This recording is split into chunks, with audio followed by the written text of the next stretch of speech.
Years old with a loaded breath, silence thick as a closing fist.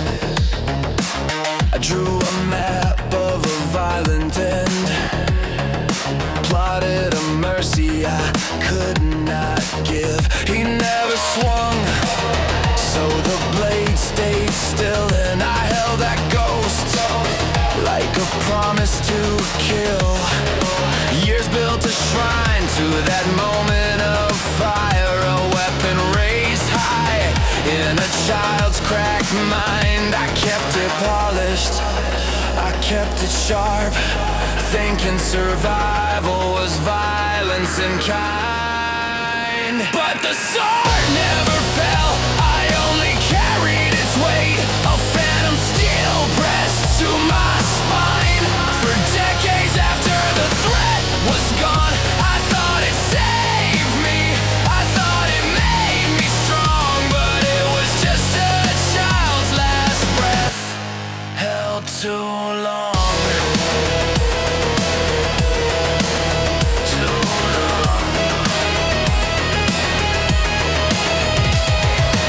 Protector rage in a borrowed skin, I wore his shadow so he couldn't win.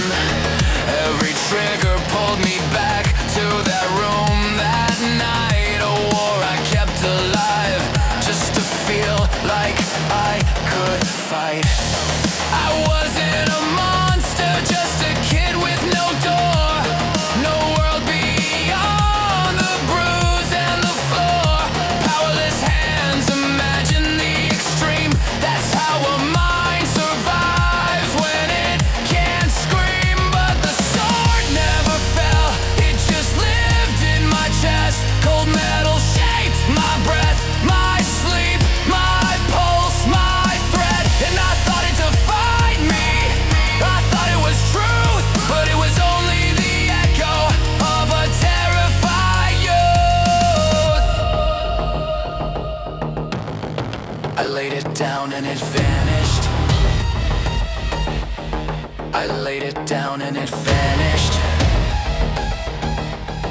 I laid it down and it vanished. No wait, no war, no need for the rage that guarded the door. The child walked out and I followed, and the steel dissolved.